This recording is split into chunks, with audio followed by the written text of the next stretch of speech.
Soy Cristina Paredes y te doy la bienvenida a Código Social, un podcast colaborativo de Sig4Chain y Efecto Colibrí, financiado por AECI.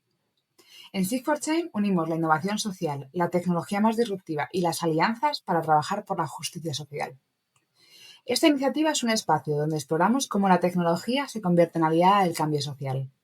A través de experiencias reales, conoceremos proyectos que están transformando comunidades, desde el diseño centrado en las personas hasta la comunicación, la política pública y las alianzas estratégicas.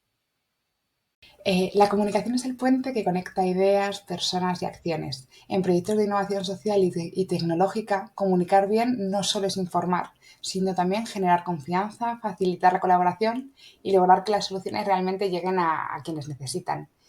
Hoy exploraremos cómo crear diálogos efectivos entre diferentes actores, además de compartir estrategias para superar desafíos comunes. Y, por supuesto, muy bien acompañados por Astrid Morales, que es la responsable del área de comunicación de Sig4Chain, y Alejandro Bonilla, que es presidente de Next Consultores. La primera pregunta que os queremos lanzar es sobre uno de los grandes desafíos de la comunicación, que es adaptar ese mensaje a todas las audiencias. No es lo mismo al final hablarle a una comunidad que a un donante, un financiador o una administración pública. ¿Cuáles son vuestros trucos, ¿no?, para construir esos mensajes adaptados al público?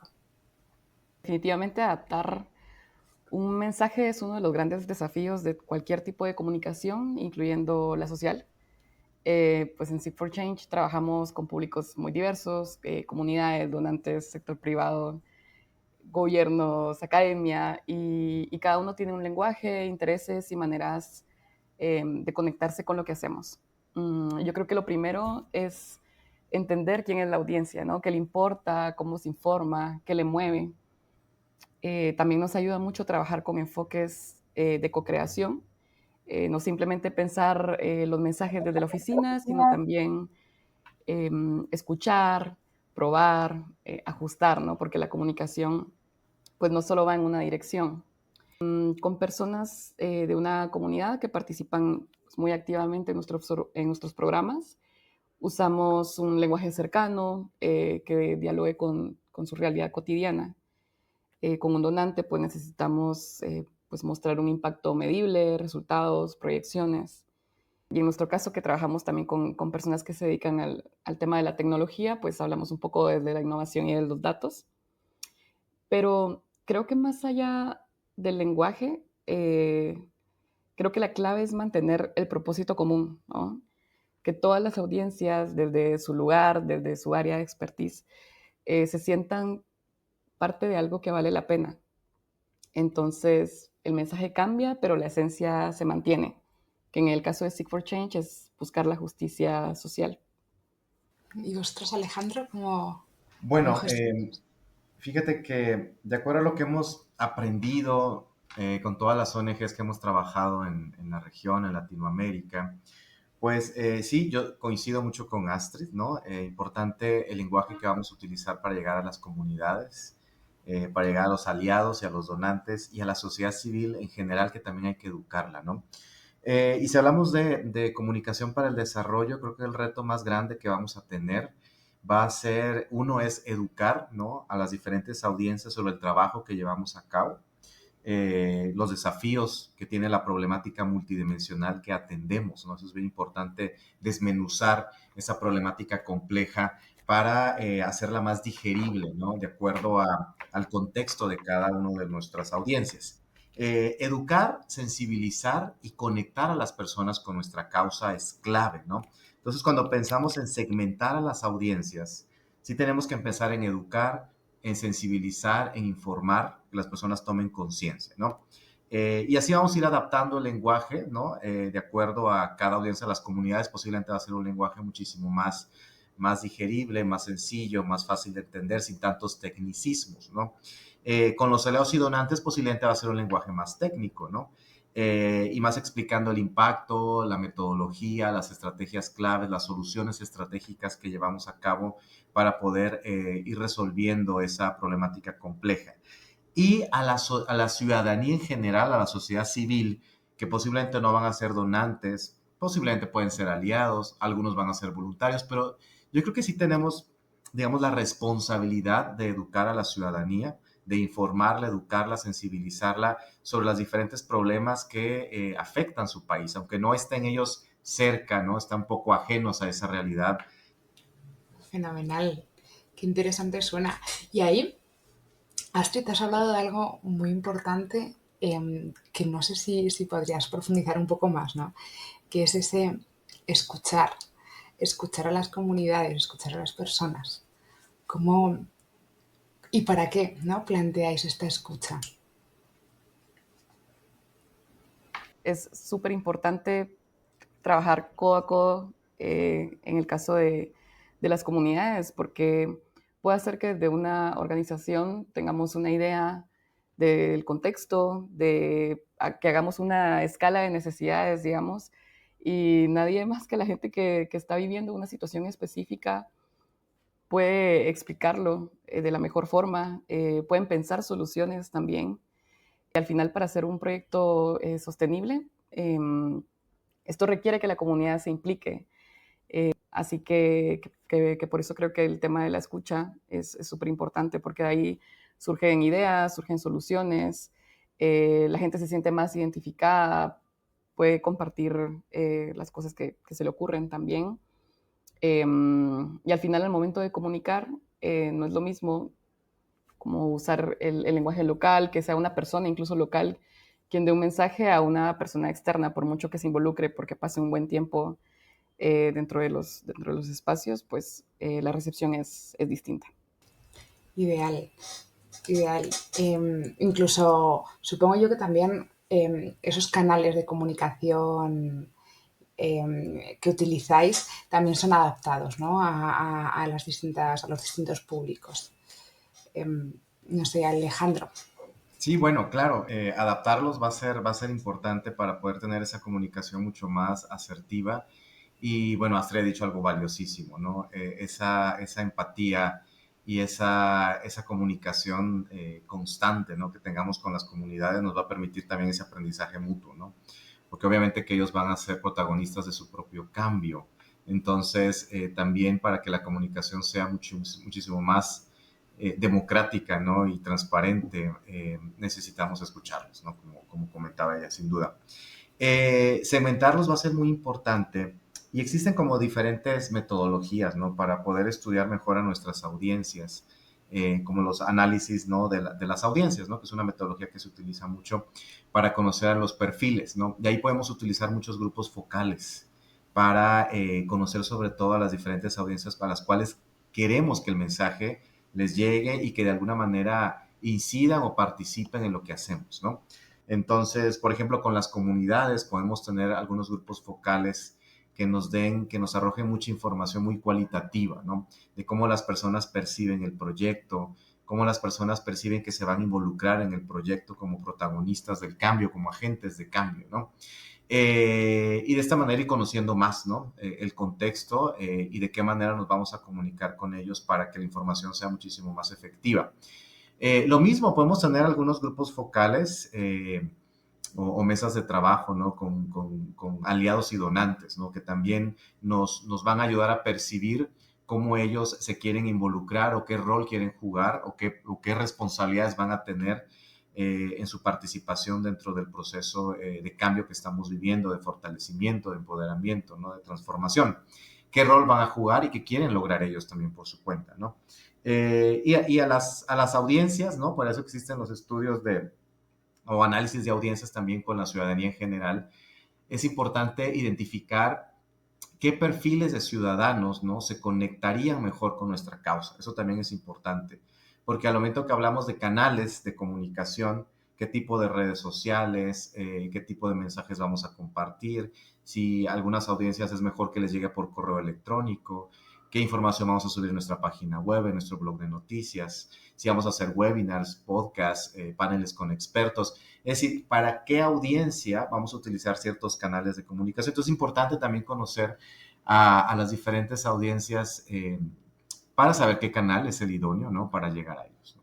Vosotros, Astrid, en Sig4Chain, ¿cómo gestionáis esta variabilidad de canales de comunicación?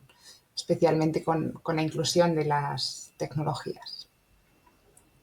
Nos ha servido utilizar formatos accesibles, porque pues trabajamos en lugares donde a veces tal vez la conectividad no es la mejor, ¿verdad? Entonces usamos videos cortos, imágenes, incluso audios de WhatsApp. Son pues contenidos que se comparten fácilmente y no demandan muchos datos ni tiempo de la persona que vaya a recibir el mensaje.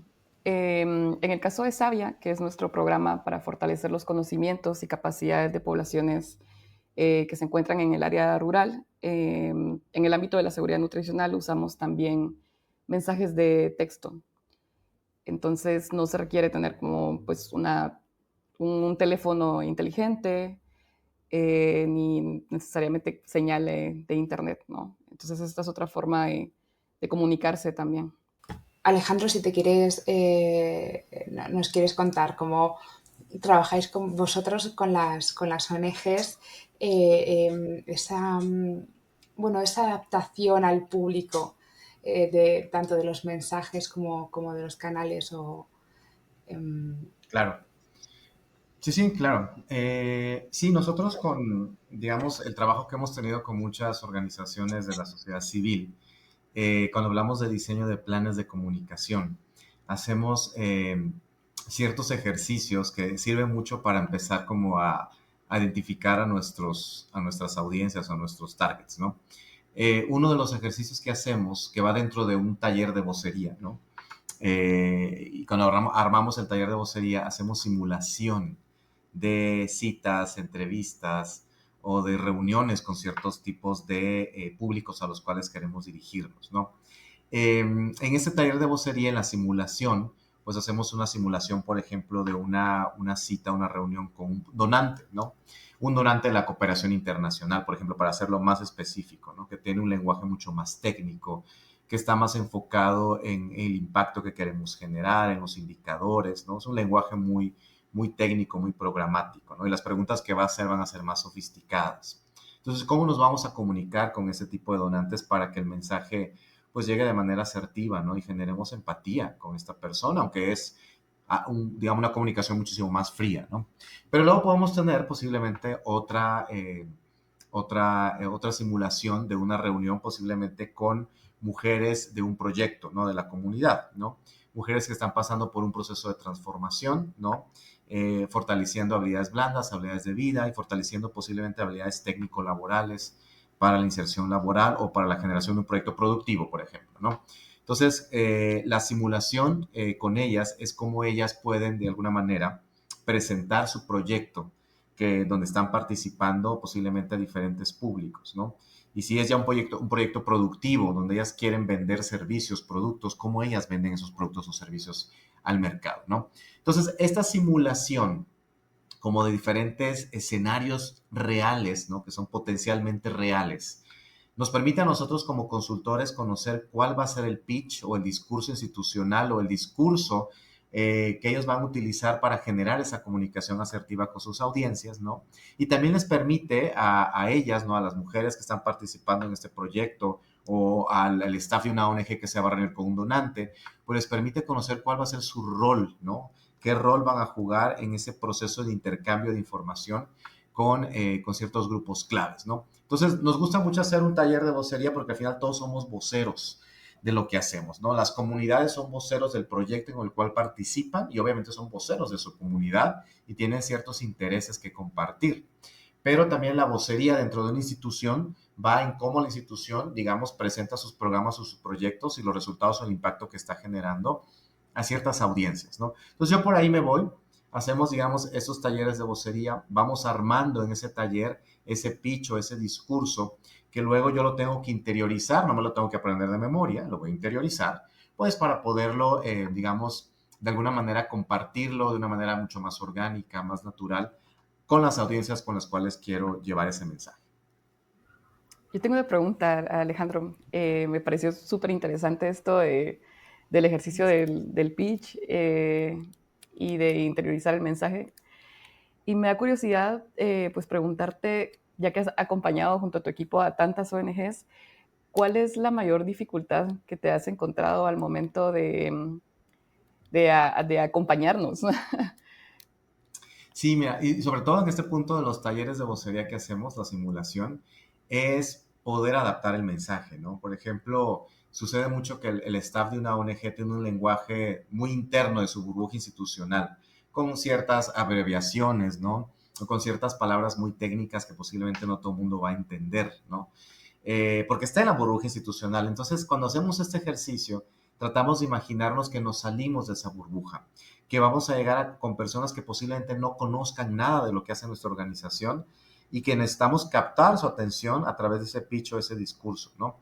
Y lo mismo con las comunidades, cómo las comunidades van a compartir todo el quehacer, la problemática compleja que está en sus comunidades, cómo también ellas pueden comunicarlo de una manera bastante clara y sobre todo bastante concisa, ¿no? Muy concisa, muy concreta, las problemáticas que existen y cómo ellos les gustaría o están atendiendo esa problemática en alianza con ustedes o con otros actores claves, ¿no? En el caso de las comunidades es ser como más conciso y más concreto lo que quieren compartir, ¿no? Y en el caso del staff de una ONG, el reto más grande es poder cambiar el lenguaje hacia públicos que posiblemente no conozcan lo que hace la organización. Y de hecho, uno de los grandes problemas que tienen las ONGs es esta comunicación de dentro hacia afuera, ¿no? Esa transparencia, eso que hacemos, que no hacemos, por qué lo hacemos bien, porque aunque usemos estos lenguajes técnicos, tienes que confiar, ¿no? ¿Cómo gestionáis vosotros? Hay muchos canales digitales para comunicar de manera masiva lo que hacemos y posiblemente el reto más grande es cómo aprovechar esos canales digitales, porque si son muy masivos y pueden ser muy efectivos, pues saber qué tipo de contenido vamos a subir en esos canales, ¿no? Un ejemplo, porque hay muchos, ¿no? Un ejemplo clásico es LinkedIn o LinkedIn, ¿no?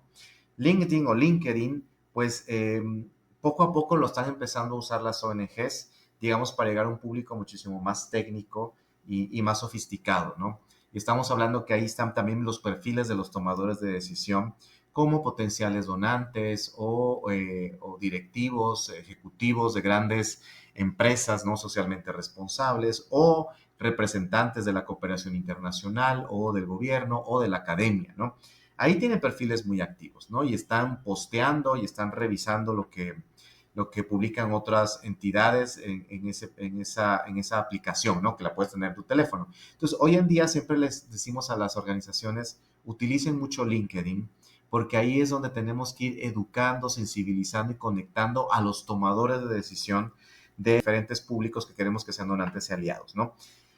Sin dejar de lado, obviamente, que está Facebook, por ejemplo, para llegar a las comunidades con otro tipo de lenguaje, ¿no? Para mantener, digamos, esa red virtual con las comunidades, obviamente Facebook o posiblemente Instagram pueda funcionar, ¿no?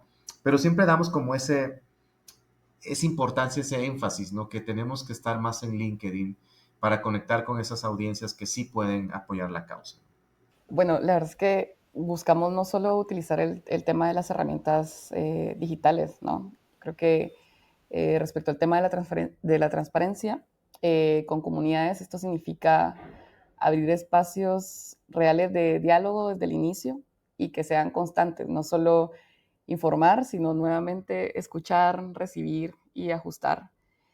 En el caso de los aliados, por ejemplo, creo que contar desde el principio cuáles son los objetivos de la iniciativa que vamos a implementar, cómo se van a tomar las decisiones, qué se espera de cada parte y después ir compartiendo los avances y los aprendizajes, incluso cuando no necesariamente todo salió como esperábamos, ¿no? Concuerdo totalmente con lo que dice Alejandro de LinkedIn o LinkedIn. Hay un público clave ahí, ¿verdad? Y hay que aprovechar todas las herramientas que esta plataforma ofrece, ¿no? Los artículos, las encuestas, se pueden subir videos, documentos, un montón de cosas. Retomo algo que has dicho, Astrid. Es que una de las cosas de las que pecamos las ONGs es que siempre vamos con promesas de cambio, ¿no? Siempre traemos, bueno, futuros prometedores a comunidades y luego muchas veces fallamos y no tenemos aquellos resultados esperados. ¿Cómo se gestiona estas expectativas? Creo que es nuevamente el tema de la transparencia. Como te decía, hablar claro, digamos, desde el inicio. Empezar por el tema de la escucha primero, para precisamente entender cómo ven las personas la problemática, qué esperan, qué han hecho hasta el momento, porque puede ser que ya hayan trabajado en una solución y simplemente hay que darle un empuje o cubrir otra área para que esto se logre hacer. Durante el proceso, tener pues múltiples espacios de escucha, de retroalimentación, de explicar a la gente, bueno, esto se está haciendo o esto se ha logrado. Sean cambios reales en el momento y no que haya un espacio de escucha al final del programa y sea como, bueno, gracias por sus opiniones o por la retroalimentación y luego no volver más, porque eso pasa también, ¿no? Que a veces un proyecto termina y no hay un proyecto nuevo o una constancia de trabajar con una comunidad. Creo que no es necesario llegar a fallarle a las personas, digamos, y que si hay una comunicación constante y transparente, si no todo sale como se esperaba, las personas no se van a sentir engañadas, digamos. Así que, pues, la comunicación es clave.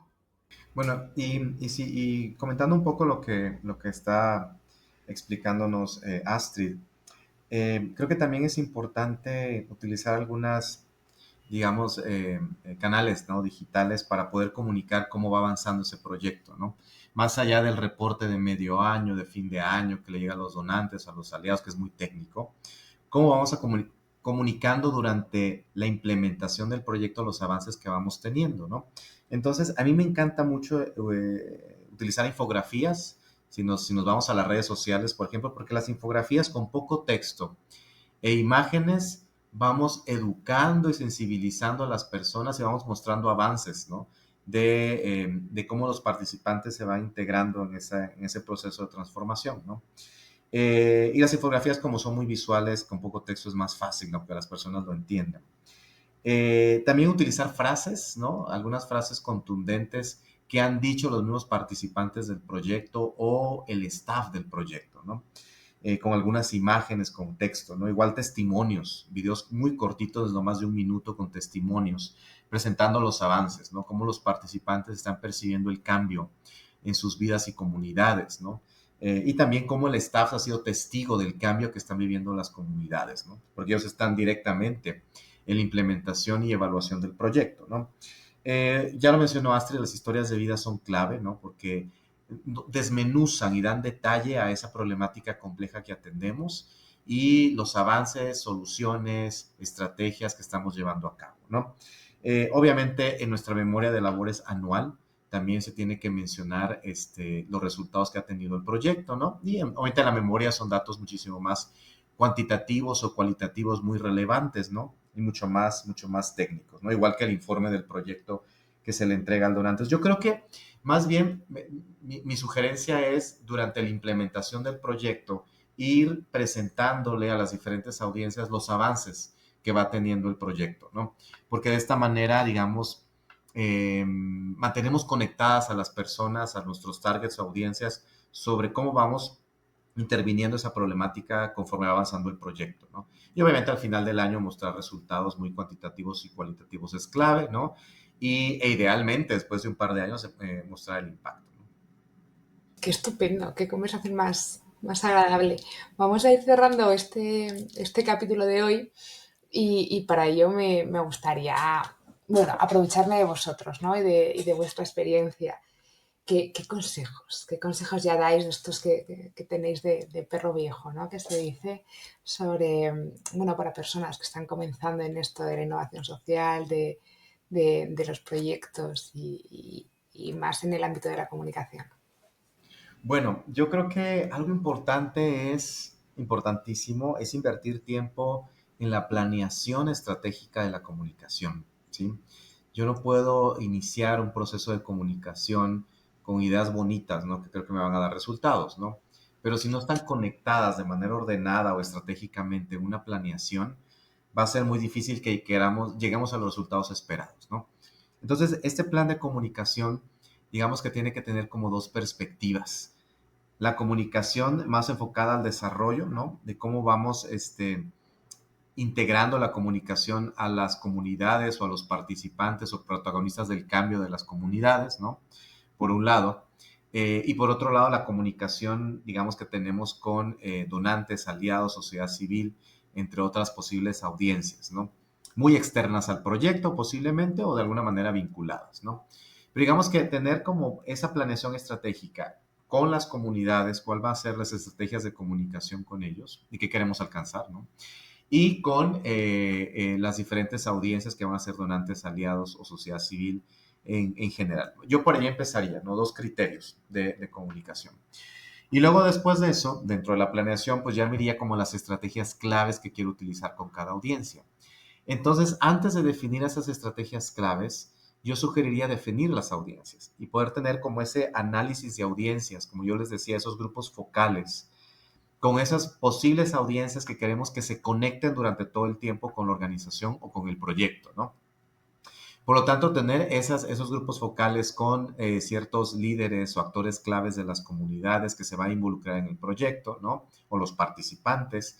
Lo mismo con aliados, donantes de diferentes sectores, ¿no? De esta manera, las estrategias de comunicación que yo voy a diseñar, pues van a estar muchísimo más alineadas, ¿no? A estos públicos y por lo tanto el resultado va a ser una comunicación muchísimo más asertiva porque vamos a poder generar empatía con esas diferentes audiencias y también su respuesta ante lo que les queremos comunicar, ¿no? Ya que queremos que, en el caso de las comunidades, que participen más en los proyectos, que se sientan más involucrados, más protagonistas del cambio, ¿no? Y posiblemente con los aliados que se sientan más responsables de seguir brindando donaciones en especie, en efectivo, o con la sociedad civil que hagan voluntariado. Es decir, esa comunicación asertiva tiene que llevar alguna respuesta mucho más concreta que se pueda medir, ¿no? De lo que queremos alcanzar con ellos, ¿no? Bueno, yo creo que es muy clave lo que decía Alejandro respecto a la planificación estratégica, ¿no? Creo que pasa mucho en el área de comunicación que a veces no existe un plan tal cual o se dan por sentado ciertas cosas, se trabaja mucho sobre la marcha a veces y no hay un momento de sentarse y hacer un análisis real eh, y bueno, estar como haciendo cosas sin tanta dirección no trae los mismos resultados que hacer este trabajo de planificación, de pensar en las audiencias, como dice Alejandro, los canales que vamos a utilizar para comunicarnos. Creo que también recomendaría a alguien que está empezando a desenvolverse en este campo, no involucrarse hasta el final, hasta la parte de la difusión, ¿no? Sino estar presente desde el inicio, si se puede. Esto es algo que me ha servido a mí mucho en Seek for Change, tener como esta oportunidad de involucrarme desde el inicio, porque me ha ayudado a entender mejor el contexto, de dónde surge como la idea de hacer un proyecto, un programa, y el colectivo con el que se va a trabajar, ¿no? De nuevo, creo que he mencionado mucho esta palabra durante este episodio del podcast, que es escuchar, ¿no? La comunicación más potente nace de la escucha activa, del diálogo, de pensar ideas en colectivo. Y creo que también atreverse a experimentar. Creo que la innovación también es parte de probar diferentes formatos, de combinar lo digital con lo territorial, lo tradicional con lo emergente. No hace falta tampoco tener todas las herramientas y todos los recursos posibles, sino nuevamente, coincido con Alejandro, conocer a las audiencias y construir mensajes auténticos. Creo que el uso de herramientas digitales como la inteligencia artificial debe hacerse con responsabilidad y con ética, aunque claramente son muy buenas y se pueden aprovechar, ¿no? Para hacer nuestro trabajo un poco más rápido, optimizarlo algunos procesos, pero creo que es importante siempre tener presente que hay que chequear lo que propone, ¿no?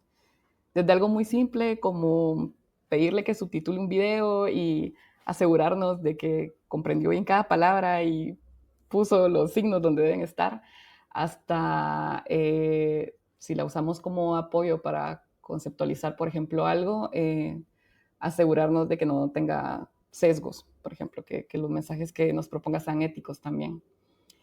Y nada, recordar que la comunicación bien pensada es el puente entre la idea y el impacto.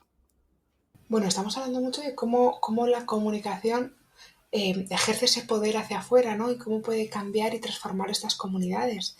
Pero, ¿cómo conseguimos que las organizaciones sean buenas en la comunicación? ¿No? O sea, ¿cómo conseguimos que nuestras organizaciones ejerzan una comunicación responsable y positiva y efectiva hacia las comunidades? Bueno, algo muy importante a tomar en cuenta es, ya lo habíamos mencionado antes, este tema de la vocería, ¿no? Que al final la comunicación es un eje transversal que toca todas las áreas o departamentos de una organización. Esto significa que todo el staff de la organización, sobre todo los líderes de cada área, deberían de saber cómo comunicar lo que hace la organización con las audiencias a las cuales están llegando, ¿no? Por ejemplo, digamos el staff de campo que está directamente relacionándose con los participantes de un proyecto, ¿no? ¿Cómo vamos a comunicar el proyecto, el trabajo de la organización, lo que queremos lograr junto con ellos, con las comunidades, ¿no? Entonces hay que formar a estos voceros, ¿no? Del staff que esté en campo directamente implementando los proyectos para que tengan una comunicación más asertiva con las comunidades, los participantes, ¿no? Lo mismo el staff de recaudación de fondos, la junta directiva, la dirección ejecutiva, cómo va a comunicar el trabajo de la organización en una entrevista, en un medio de comunicación, cuando se les invita a participar en un webinar, en un panel como expertos invitados o ser panelistas en algún evento, ¿no? ¿Cómo va a comunicar lo que hacemos, ¿no? ¿Cómo vamos a comunicar lo que hacemos en una cita con un donante o con un aliado? Entonces yo creo que al final la comunicación, si el staff del área de comunicación pues debería de, digamos, un desafío grande es debería de buscar cómo la comunicación sería un eje transversal en todas las áreas de la organización, cómo formamos como voceros de la organización al staff de la organización para las diferentes audiencias a las cuales queremos llegar. Creo que ese es el gran desafío y el gran reto que tiene el área de comunicación en temas de vocería. Estupendo. Pues muchísimas gracias a los dos. Muchísimas gracias, Alejandro. Muchísimas gracias, Astrid. Sabéis muchísimo, sois de verdad personas con muchísima experiencia y nos alegra y estamos muy contentas de que os prestéis, ¿no? para compartirla con toda la audiencia. Gracias.